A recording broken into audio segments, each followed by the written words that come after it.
Welcome to my channel. రాజ్ని ఆఫీస్లో ఇరికించాలని ట్రై చేసిన యామినికి ఊహించని షాక్ ఇచ్చిన అపర్ణ. అసలు ఇదంతా ఎలా జరిగిందో ఏంటో ఇప్పుడైతే తెలుసుకుందాం. ఈ వీడియోని చివరి వరకు స్కిప్ చేయకుండా చూసేయండి. ఇక వీడియోలోకి వెళితే గనక రాజ్ ఇంకా ఆఫీస్లో అందరినీ గడగడలాడిస్తూ ఉంటాడు. ఆఫీస్ స్టాఫ్ అందరినీ కూడా పిలిపించి కాన్ఫరెన్స్ రూమ్లో మీరందరికీ పని చేయడం రావట్లేదు, మీరు మీ పర్సనల్ వర్క్స్ మీదే ఎక్కువగా ఫోకస్ చేస్తున్నారు తప్ప ఆఫీస్ వర్క్ అంటే రెస్పెక్టే లేదు, అసలు నేనంటే ఇంకా భయం లేదు, మీరు ఒక్కొక్కళ్ళు ఎవరి గురించి ఎవరేమనుకుంటున్నారు అని చెప్పేసి అరిచేస్తూ ఉంటాడు. ఇక స్టాఫ్ అందరూ ఏమో భయపడిపోతూ ఉంటారు. అసలు ఎందుకు రాజ్ సార్ ఇట్లా బిహేవ్ చేస్తున్నారు, ఇంతకుముందు ఇంతలా లేరు కదా అది ఇది అని చెప్పేసి ఇంక వాళ్ళల్లో వాళ్ళే అనుకుంటారు తప్ప పైకి ఎవరు మాట్లాడరు. ఇక శృతి ఏమో, అయ్యో కావ్య మేడం ఇంకా ఎక్కడున్నారు మీరు, తొందరగా రండి, ఇక్కడ మొత్తం అంతా ట్రాష్ అయిపోయేలా ఉంది, అసలు ఏం జరుగుతుందో అర్థం కావట్లేదు, ప్లీజ్ మేడం ఎక్కడున్నారు మీరు అని చెప్పి తనలో తానే అనుకుంటా ఉంటుంది. ఏయ్ నేను ఇక్కడ మాట్లాడుతుంటే నువ్వు నీలో నిలిపోయి గొనుక్కుంటున్నావేంటి అని చెప్పి రాజ్ శృతిని తిడుతూ ఉంటాడు.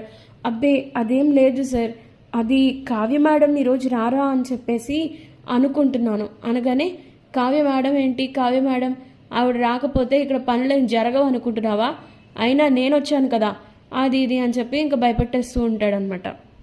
ఇక మరోపక్క యామిని ఏమో విషయం తెలుసుకుంటుంది రుద్రాణి ద్వారా, రాజ్ ఈరోజే ఆఫీస్కి వెళ్ళాడు అని చెప్పేసి.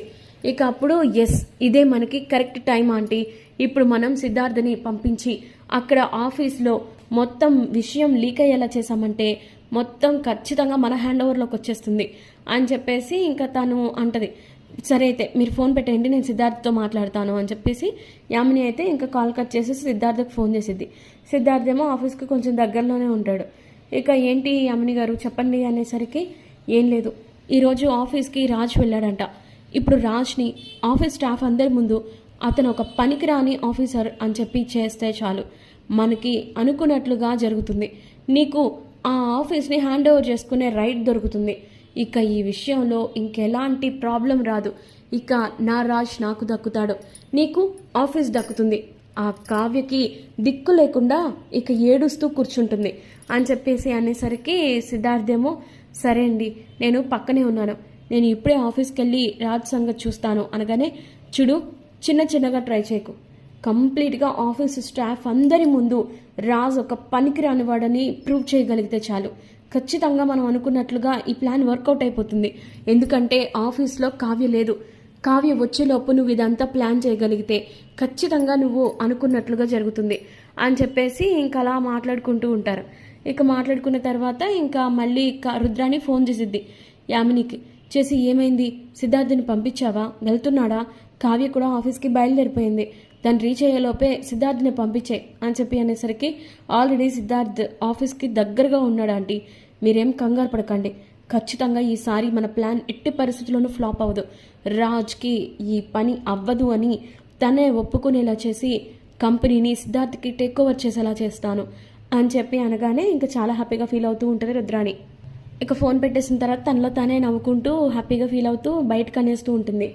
ఎస్ ఈ రోజుతో ఈ రాజ్కి ఆ కంపెనీకి ఉన్న సంబంధం పూర్తిగా తెగిపోతుంది, అంతేకాదు తను ఇంక ఎప్పుడు కూడా ఆఫీస్ వంక కూడా చూడడు, ఇక కావ్య అనుకున్నది ఏది జరగదు, ఈ విషయంలో నేను అనుకున్నదే జరుగుతుంది, ఇప్పుడు ఈ ఇల్లంతా ఏడుపు సముద్రంలో మునిగిపోతుంది అని చెప్పేసి ఇంకా తనలో తానే అనుకుంటున్న మాటలన్నీ ఇంకా అపర్ణ వినేసి ఒక్కసారిగా షాక్ అయిపోయిద్ది. ఇంకా వెనక్కి తిరిగి చూసేసరికి రుద్రాణి అపర్ణని చూసి షాక్ అయ్యిద్ది. వదిన అది నువ్వు ఎప్పుడొచ్చావు అని చెప్పి అనగానే చెంప మీద లాగిపెట్టి కొట్టిద్ది రుద్రాణిని. దాంతో అసలు నువ్వు మారవు కదా, నువ్వు ఎన్ని రకాలుగా ఈ ఇంటిని నాశనం చేద్దాం అనుకుంటున్నావో నీకన్నా అర్థమవుతుందా, నీకు ఈ ఇల్లు తిండి పడుతుంది, ఆ కంపెనీయే మనందరికీ ఆధారం, అయినా కూడా నువ్వు ఆ కంపెనీ నుంచి రాజ్ని దూరంగా నెట్టేయాలని కావ్యని కూడా దూరంగా నెట్టేయాలని చూస్తున్నావు, అసలు అది దుగ్గిరాల ఫ్యామిలీకి ఆ కంపెనీ ఎంత రెప్యుటేషన్ని తీసుకొచ్చిందో తెలుసా, అయినా నీలాంటి వాళ్ళని ఏమనే ఆ ప్రయోజనం లేదులే, ఈ ఇంటి దొంగని ఈశ్వరుడైనా పట్టలేడంటాడు కదా, అందుకేనేమో ఈ ఇంట్లో వాళ్ళని ప్రతిసారి నువ్వే హింస పెడుతున్నావు, నీలాంటి దాన్ని ఏం చేసినా తప్పలేదు అని చెప్పేసి ఇంకా అలా తిడుతూ ఉంటుంది. అయినా నీతో మాట్లాడి టైం వేస్ట్, నేను వెంటనే కంపెనీకి వెళ్ళి మొత్తం అంతా స్పాయిల్ కాకుండా చూడాలి అని చెప్పేసి ఇంకా అపర్ణ తిట్టుకుంటూ వెళ్ళిపోద్ది. దాంతో ఇంక రుద్రాణి ఏమో షాక్ అయిపోద్ది. ఏంటిది, ఈవిడ వెళ్ళేలోపు మొత్తం ప్లాన్ అంతా వర్కౌట్ అయిపోతుంది, కొడితే కొట్టిందిలే, ఇప్పుడు మనకి పడిన ఫరక్ ఏముంటుంది అని చెప్పేసి ఇంక తనలో తానే అనుకుంటుంది. ఇక మరో పక్క కావ్యేమో ఇంకా ఆఫీస్కి వెళ్ళిపోవాలన్న కంగారులో ఉంటుంది. ఈలోపు సిద్ధార్థ్ ఏమో ఆఫీస్కి వెళ్ళిపోతాడు. వెళ్ళిపోయిన తర్వాత ఇంకా రాజు ఇంకా మొత్తానికి మీటింగ్ హ్యాండ్ ఓవర్ చేస్తుంటే ఇక కొంచెం తింగరగా కూడా బిహేవ్ చేస్తూ ఉంటాడు. మీరు అసలు నేనంటే భయం ఉందా అది ఇది అని చెప్పి ఒక ఎంప్లాయీ దగ్గరికి వెళ్ళి హార్ట్ దగ్గర చూస్తూ, ఏంటి నీ హార్ట్ మామూలుగానే కొట్టుకుంటుంది కదా, మరేంటి నేనంటే భయం ఉంది అంటున్నావు, ఒకవేళ నేను నిజంగా భయం ఉంది అంటే నువ్వు ఎలా ఉండాలో నీకు తెలియదుకా. అలా పిచ్చి పిచ్చిగా మాట్లాడుతూ ఉండేసరికి ఇంకా సిద్ధార్థ్ ఎంటర్ అయ్యి, ఏంటి రాజ్ ఇదంతా, నువ్వు డిజైన్స్ గురించి మాట్లాడకుండా కాన్ఫిడెన్స్ తీయకుండా వీళ్ళందరితో ఇలాంటి డిస్కషన్ పెట్టావేంటి అనగానే ఒక్కసారిగా ఇంక రాజ్ కొంచెం కన్ఫ్యూజ్ అవుతూ షాక్ అవుతాడు. వామ్మో, ఈ సిద్ధార్థ్ గాడు ఇప్పుడు వచ్చాడేంటి, ఇప్పుడు నేను స్ట్రాంగ్గా లేకపోతే కాన్ఫిడెంట్గా లేకపోతే చాలా పెద్ద ప్రాబ్లం అవుతుంది అని చెప్పి తనలో తానే తమాయించుకుని, ఇప్పుడు ఏమైందని, నేను నా ఆఫీస్ స్టాఫ్ అందరినీ కంట్రోల్లో పెట్టుకుంటున్నాను అది ఇది అని అంటుంటే ఇంకా అప్పుడు సరే అయితే మనం డిస్కస్ చేసుకుందామా ప్లాన్స్ గురించి ఇంకా డిజైన్స్ గురించి, నువ్వు నీ డిజైన్స్ గురించి ఎక్స్ప్లెయిన్ చేయి రాజ్, అప్పుడే కదా స్టాఫ్ అందరికీ కూడా నీ టాలెంట్ ఏంటో తెలుస్తుంది అని చెప్పేసి అనేసరికి ఇంక ఏం చేయాలో అర్థం కాదు. డిజైన్స్ గురించి నాకేం తెలుసు, కావ్య ఏదో చెప్తానంది, కళావతి గారు ఏదో చెప్తానన్నారు, ఈలోపే నేనేమో ఆవేశపడి ఇలా ముందు స్టెప్ తీసేసుకున్నాను ఆవిడని ఇంప్రెస్ చేసేద్దామని, ఇప్పుడేమో నేనే బొక్కబోర్ల పడేటట్టున్నానే, ఇప్పుడు ఏం చేయాలి అని చెప్పేసి తనలో తానే అనుకుంటూ ఉంటాడు. అనుకుంటూ ఉండేసరికి ఇప్పుడు ఎలా మేనేజ్ చేయాలి అని చెప్పేసి తనలో తనే అనుకుని, అది అలా ఎలా అంటే ఇప్పుడు ఈ డిజైన్స్ అన్నీ కూడా ఒక ప్రాపర్గా ఉండాలి, ఖచ్చితంగా అవి క్లయింట్స్కి నచ్చేలా ఉండాలి అనగానే, ఏంటి రాజ్ కామెడీగా బిహేవ్ చేస్తున్నావు, నువ్వు నీ ఇంటెన్షన్స్ ఏంటి అనేది నీ స్టాఫ్కి చెప్తేనే కదా వాళ్ళు డిజైన్స్ వేసేది, అండ్ ప్రాజెక్ట్లో అవే మనకి హెల్ప్ అవుతాయి అని చెప్పేసి మాట్లాడేసరికి ఎలా ఏం చేయాలి అనేది అర్థం కాదు, ఇంకా భయపడిపోతూ ఉంటాడు. ఇక అలాగా నెమ్మదిగా రాజ్ గురించి పరువు తీసేస్తూ, రాజ్ అసలు వర్క్కి పనికిరాడని, రాజ్కి అసలుకి వర్క్కి సంబంధం లేదన్నట్లుగా సిద్ధార్థ్ క్రియేట్ చేసేస్తాడు. ఇక దాంతో స్టాఫ్ అందరూ కూడా కొంచెం కన్ఫ్యూజన్గా చూస్తూ ఉంటారు రాజ్ వంక. దాంతో ఇంకా రాజ్ ఏం చేయాలో అర్థం కాక భయపడిపోతూ ఉంటాడు. ఈలోపు ఇంకా కావ్య వచ్చేసిద్ది. కావ్య వచ్చేసిన తర్వాత ఇంకా కావ్య వెనకాలే ఇంకా అపర్ణ కూడా వచ్చేసిద్ది. వచ్చేసేసరికి ఇంకప్పుడు మొత్తానికి షాక్లో ఉంటారు అందరూ కూడా.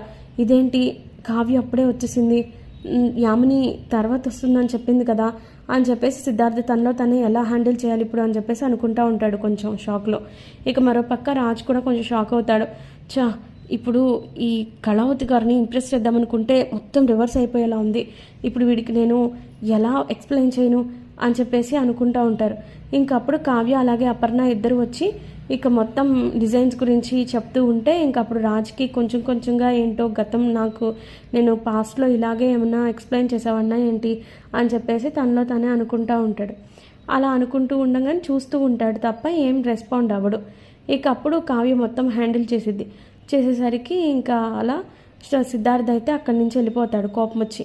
ఇక ఈ విషయం ఫోన్ చేసిద్ది యామిని, ఏమైంది కంపెనీని హ్యాండ్ ఓవర్కి వచ్చేసిందా, మొత్తం పరువు తీసావంటే ఏంటి తీసేసేది, టైంకి ఆ కావ్య గారు అలాగే అపర్ణ గారు వచ్చారు, వాళ్ళిద్దరు హ్యాండ్ ఓవర్ చేసేసుకున్నారు, వాళ్ళిద్దరు మాట్లాడుతున్న తీరు చూస్తే నాకే షాక్ అనిపించింది అని చెప్పి అనేసరికి మాటలన్నీ విన్న యామిని ఒక్కసారిగా షాక్ అయిపోతుంది.